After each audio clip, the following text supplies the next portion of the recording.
Hello, brothers and sisters. My name is Richard Koritz. I'm happy to be the co-host of You Gotta Laugh to Keep from Crying with my old friend and brother, comrade, you name it, one of the best trade unionists I've worked with over the many years, and one of the best friends I have, O.W. Sweeney. And how you doing today, Mr. Courts? Well, except for somebody calling me Mister, who's been that close a friend all these years, I'm okay. Well, see, you have to understand, Yeah, and since you're older than I am, that's true. you must show respect to your elders, but I believe you must show respect to every human being on this planet. I know you do. Until they prove they don't deserve it. So that's just one of the things I love about you, brother. So that's just what of just letting you know that I have respect for you. Yeah, and I also have great respect for the North Carolina Triad Jobs with Justice, where you can reach us at 336-272-2758. And I think today you're going to lead off with some thoughts about Hurricane Helene. Little local politics, and I guess it may be a little national politics as well. My fellow human beings in western North Carolina has been suffering ever since the hurricane went through there and tore it apart. Yeah, Hurricane Helene. Which Helene. I don't need some months away now. I understand that. Right. But it seemed to me that whether you're a national, state, or local government, they're dragging their feet. Well. Okay. It seems like everything gets priority if it's not the working Joe. Right. The ones who are out here putting their tax dollars and sending them up to Raleigh or Washington, D.C. Right. They drag their feet. Right. But when businesses need things done, it's done yesterday. Right. Right. And I am. Yeah, but for private profit, that's the god of this country, actually. Private capitalist profit, no doubt. But yet, this is supposed to be a capitalistic country, and they lean towards capitalism to everybody to make money. But yet, they don't lean towards the small person or the working man, the working class person, especially from what we say from the middle class on down. They don't seem to want to do things for them as rapidly as they do it for the ones above the middle class to continue. And to me, that is a sign of oppression. Yeah, and because to me, it puts out poor morale. I'm sorry, say that again. It puts out poor morale among the people. I mean, if you be out of your house being torn down 6-7 months, your spirits are not uplifted. You're not willing to go out here and do things because you want to be home.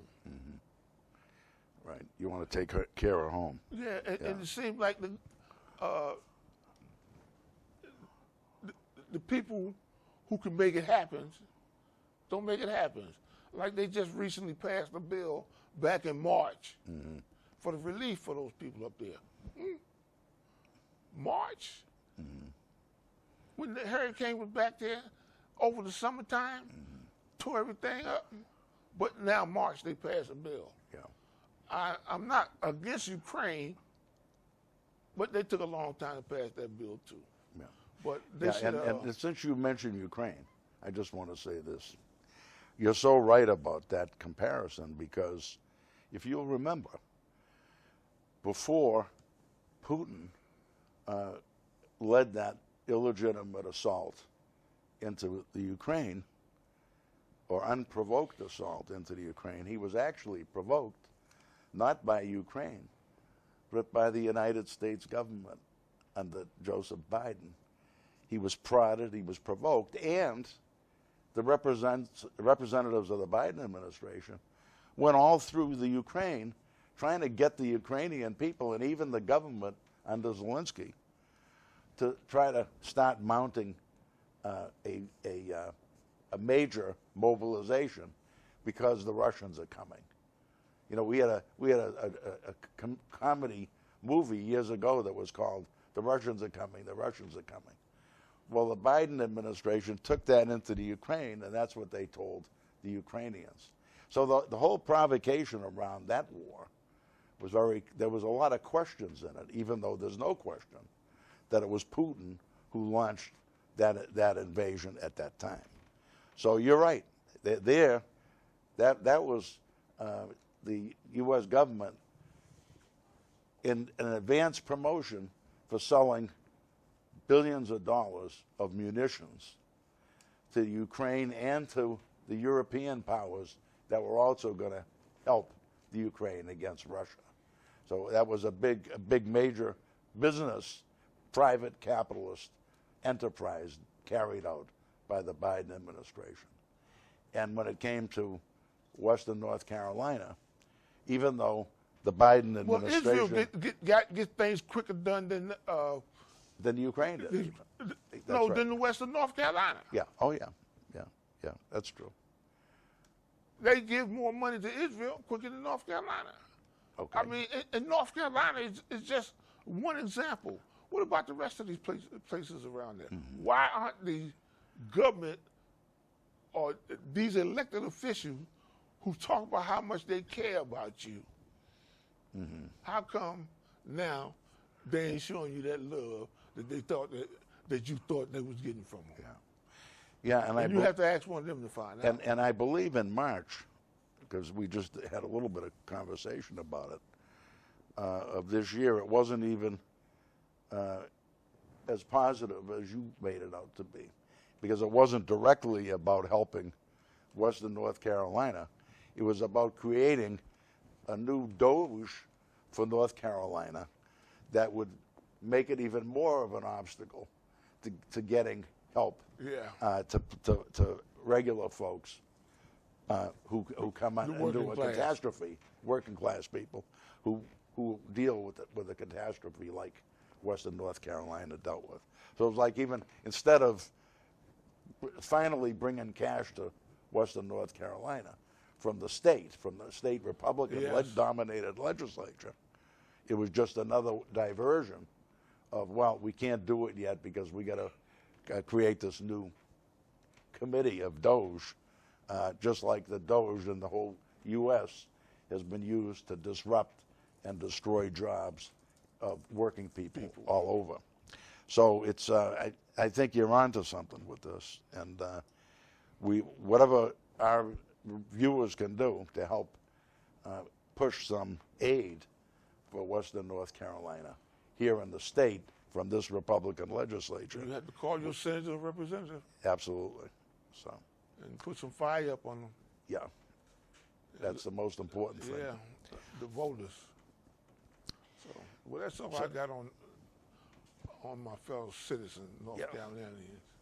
Well, that's good. So. And you know, that we're now in the period of Passover and Easter. Yeah. And in our household, and I think you're an old friend, so you, I think, know it, that's probably the biggest combination celebration that we have during the course of the year.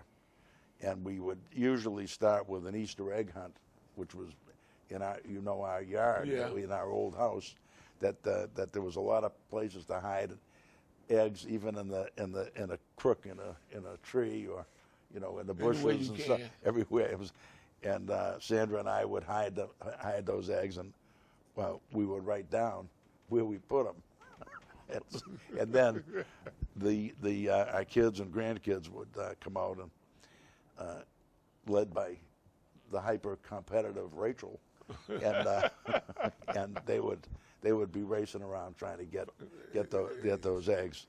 And then we would have a Passover Seder, a Passover meal, that would focus on the theme of the oppression that the Jewish people had suffered when they were the Palestinian people back in the day, and before they came out from Palestine hundreds of years ago, and for the most part. And the way that we celebrated Passover, it was my favorite. I'm not religious as you are and other folks in our show, as you know, but to me that was the most positive religious holiday, not because it was Jewish, but because it celebrated the liberation of peoples, not just Jewish people, but all oppressed peoples around the world, including, therefore, one of the most oppressed peoples, the Palestinian people in the Middle East. And so we had a whole program with that meal, that Seder meal, that Passover meal. But what occurred to me, O.W., because of the way we celebrated it, that it was the fight for the liberation of all the oppressed and exploited of the world. Yes. It led me this year, as an 80-year-old older Jewish man, to think about that my Passover hero, my Jewish Passover hero for this year, is none other than Mahmoud Khalil, the outstanding Palestinian student from Columbia University. Who had been railroaded. Who's been railroaded, but who before he was railroaded, he used the fact that he was in a better position than most Palestinians in the United States, and especially, of course, now in Palestine, to help to create a situation at Columbia University, the eminent university where he was getting and succeeded in getting his master's degree, as a permanent resident of the United States with a green card and with a wife who is a U.S. citizen. Born. Yeah, and so he used his relatively privileged position not to advance himself, but to advance the access for the Palestinian people and the Palestinian cause. And the oppression. And to end the oppression of the Palestinian people. Yes. And in that way, he contributed to the richness of Columbia University, one of the most cosmopolitan and worldly universities in the United States. So he was actually strengthening the university in terms of the education of its students. And, you know, probably the thing that shows that the most to me is that in the demonstrations at Columbia itself, since he was railroaded and picked up by ICE agents or whatever the hell they were, because they never identified themselves to him. So now when one of them get killed, what's going to happen? Yeah, because if you come up to me and don't identify me, I'm going to protect myself. Okay. See, they should identify themselves before they approach people like this. But they haven't, since they apprehended him in New York, they've done it to a number of other students of mostly oppressed nationalities. Right. And they've approached them the same way.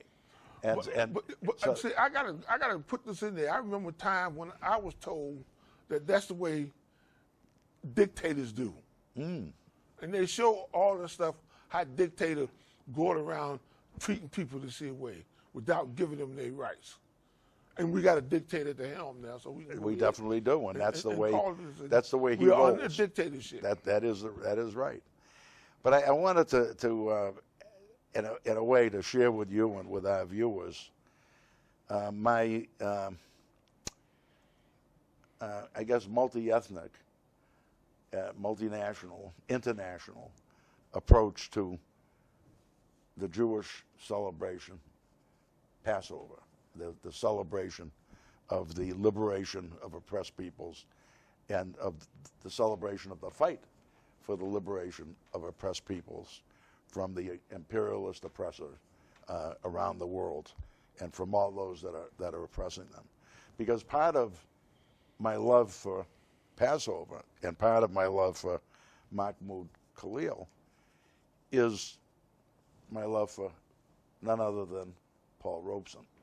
And Paul Robeson sang this song, great Afro-American athlete, scholar, and world famous singer, and the You chief. say love, I say worship. Well, okay. You might have me at that one person, but anyway. But Paul Robeson sang, with his deep Afro-American baritone voice, Beautiful voice. and I'm going to sing a pale version of a line of it right now. When Israel was in Egypt's land, let my people go. Oppressed so hard they could not stand, let my people go. Go down, Moses, way down in Egypt's land. Tell old Pharaoh to let my people go. So there's, in my lifetime, the love of Paul Robeson and the love of the celebration of Passover, the celebration of liberation, and now the love for Mahmoud Khalil, who in the great tradition of Paul Robeson and in the great tradition of Passover is a fighter for the liberation of humanity. Yeah, and let me just say one last thing, O.W. I'm sorry. Thanks for giving me the time to do that. I appreciate it. But the idea that our viewers here in Greensboro, North Carolina, have a responsibility to try to help liberate this wonderful Mahmoud Khalil, yes, this wonderful Palestinian patriot. But he's not just a patriot of Palestine, but he's also a citizen of the world. That's right. And so that's what I wanted to say. But go ahead. I'm sorry. And what I wanted to say, to say that song also could represent my indigenous brother up on the reservation. Absolutely. My brothers over in China. And sisters, yes. My brother over in North Vietnam, North Korea, South Korea, all oppressed people, yes, in this world. Right. And which on this show, we always like to remind people, regardless what you at, workers must stick together. Yes. Because you don't understand how organized the enemy is. The enemy, Wall Street, the capitalist leaders of the world, and what they do, they divide and conquer us, the working class people of the world. Brother, I got to say this, with all due respect to you, you've got that Passover spirit. And if we bring in Easter, we can rise. Oh yes. Because remember, together we stand. Right. And divided we fall. Absolutely. So they have to understand workers should not butt heads. I mean, we need to unite. That's right. Solidarity has got to be our watchword. Yes. And the only way it's going to do it is we have to understand that we have to stand together to protect the dear brother from deportation. Yes. Right. And the sister too from deportation. Okay. Now the sister that you're talking about is Rumesa Ozturk, yes, who was about the same. They're both about 30 years old. And she's a doctoral student in the Boston area, and she was picked up again by about a half a dozen of these thugs. Basically, when they wouldn't identify themselves. So you put them as thugs. Exactly, and that's what she thought she was being kidnapped by, and she really was being kidnapped, just as he was. And you know what else is interesting that they have in common? I mean, number one, her crime was that she was a co-author of an article in a student newspaper at Tufts University about 6 months earlier, calling on the student body of Tufts to pressure the university to divest themselves of any Israeli properties, of any Israeli investments because of the genocide that was being committed against the Palestinian people. And another thing that they have in common, she was also moved 1,000 miles away from the Boston area where Tufts is, down into Louisiana. And Mahmoud was taken away from his wife, who was expecting their first child any day now. It was within a month of her due date, all the way from New York, also to another small town in Louisiana. So I thought she went to Colorado. No, no, she's in Louisiana. She's in Basel, Louisiana. Oh, okay. So because there's been at least several others now who've also been picked up, but they were the first ones. And she said that I didn't think they were this is a quote from her and from our newspaper here in, not ours, but the capitalist newspaper here in Greensboro, the News and Record. And in the article, AP said, I didn't think they were the police because I had never seen police approach and take someone away like this. So, she's and another thing that they have in common is that both Ms. Ozturk, who's Turkish in background, and Brother Khalil have been actively supported by many Jewish youth. And I'm really, as an old Jewish man now in this country, it's taken all these decades to finally break a number of Jewish youth away from the Zionist imperialist poison of the link of U.S. and the state of Israel.